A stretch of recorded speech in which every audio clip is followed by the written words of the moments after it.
السلام عليكم ورحمة الله وبركاته. عاملين ايه يا حبايبي واخواتي وصحابي؟ وحشتوني جدا.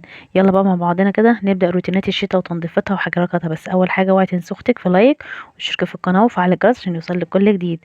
قبل ما انام بقى قلت يلا يا بت قومي كده تشجعي كده ودفي بيتك، والجو ساقعة وانتي فرشة الحافظة بس كده. ما ينفعش الكلام ده، لازم ندفي الدنيا كده يا جماعة. الجو خلاص ساقعة خلاص. كل سنة وانتم طيبين. الشتاء قادم وانا من عشاق الشتاء، جو الشتاء واكل الشتاء وتخن الشتاء. كل حاجة في الشتاء حلوة. يعني اللي احنا بنخسه طول الصيف بنيجي في الشتاء بنضربه. يا سلام بقى بالليل لما تكوني جعانه كده، تصحي من النوم وانتي جعانه وتقومي بقى تشوفي هتعملي ايه بالليل. بجد يا جماعه اكل الشتاء ده فظيع. حد زي كده ولا انا لوحدي؟ يعني انا عايزه اقول لكم ان انا مثلا ايه، باجي من الشغل ببقى حاسه ان انا جعانه، بخش اشوف اي حاجه طبعا اكلها، بعدها بشويه بحضر الاكل هروح واكله تاني. ونيجي بالليل بيبقى مثلا في فينو وحاجات وجبنه وحاجات، ممكن اعمل سندوتش واصحى الصبح بعمل سندوتشات البنات، بعمل سندوتش. يا جماعه العمليه باظت، العمليه باظت بجد. يعني لو عندكم طريقه ولا اي حاجه مش للتخسيس، انا عايزه التدمير.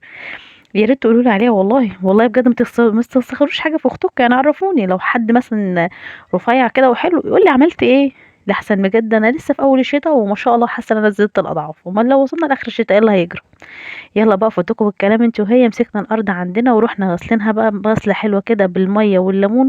عندي سما بنتي بتعمل خلطه كده، هي بتخش الحمام وتجيب معاها بقى وهي داخله تحط ملح وتحط ليمون وتحط اريال وتحط حاجات كتير قوي كده في الميه، عشان هي ما بتحبش ريحه الزفاره عزكم الله اللي هي بتبقى في الارضيه دي. واروح ماسكه بقى الارض كده كنسه حلوه ونروح دلقينها ونروح دعكنها. انا عايزه اقول لكم مجرد ما بنمسح بس الارض بالخلطه اللي بتعملها دي، بجد اللهم بارك ريحه الارض بتبقى ليمون قوي وتبقى حلوه قوي. يعني تحس انك انت يعني ايه، في بعض الاحيان كده بتيجي تمسحوا وتلاقوا الريحه مش هي قوي يعني. هو عامه ده بيبقى من العيب بتاع الشرشوبه، او من الحاجه اللي انت تمسحي بيها. فانا بقالي فتره لا اما بمسح بكلوركس الوان، لا اما في مسحوق تاني كده بس انا مش عارفه اسمه ايه، برضو كيس بتتباع جل كده برضو بحطها في الارضيه، او كلور، او الخلطه بتاعت سما بقى. ورحت بقى ماسكه الصاله كده مسحاها ومظبطاها. وكنا الاكياس اللي هي الفايبر دي كنت غسلتها قبل كده، اللي هي فيها الفرو. طبعا الفرو ده يا جماعه برضو ليه غسله معينه كده. يعني بتجيبي طبق وفيه ميه دافيه، دافيه يا جماعه مش سخنه، وتحطي فيها اي مسحوق جل والمعطر بتاعك، ماشي، وتغسليها بس مش الغسيل اللي هو الدعك، كأنك مش بتدلكيها، كأنك بتكعمشيها ببعضها كده بس واحدة واحدة. طبعا خدوا بالكم الفرو غالي يا جماعة. بعد ما غسلتها بتشطفيها برضو في الحوض في ميه طبعا جاريه كتير، وبعدين تروحي ماسكه بقى ايه، يعني برضو نفس النظام. يعني مش اللي هو مش انتي بتغسلي غسيل ايدك جامد، لا انك بس بتمشي ايدك كده عليها بالراحه لان الفرو بيتبهدل بسرعه. بصوا اللهم بارك بعد ما غسلتها بجد كان شكلها تحفه. لو انت بقى وصلتي معايا لحد هنا في القناه، اكتبي لي كومنت حلو زي كده، واشتركي في القناه وفعلي الجرس عشان يوصلك كل جديد. ودوسي لايك، دوسي لايك لاختي كده مسامة وقولها دعوه حلوه. وانا عايز اقول لكم ان خليكم دايما كده عندكم يقين بربنا، ان ربنا يكرمكم ويرزقكم ويسهل لكم.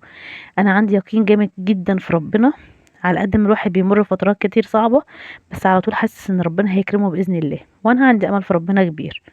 بصوا بقى ولعنا عود البخور هنا، ومسكنا زي ما قلت لكم فرشنا الحافظه الشتوي وحطيناها. بصوا الاستاذه سما طبعا بتحب تحط التاتش بتاعها، هي تيجي في الاخر وتحط التاتشات بتاعتها، محيراها الفازه بتاعتها الصغننه دي. بصوا بقى كمان، قولوا لي ايه رايكم. شايفين بقى الليد اللي ورا دوت؟ بجد جو شتا جامد.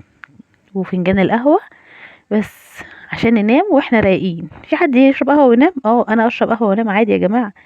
ولو وصلت معايا في لحد هنا في الفيديو بقى، متنسيش تقولي لاختك كومنت حلو وتقولي لي ايه رايك، وتقولي لي غيرتي ايه في فرش بيتك في الشتاء وجبتي مفرش ولا لا. يلا واشوفكم على خير ان شاء الله. السلام عليكم ورحمه الله وبركاته.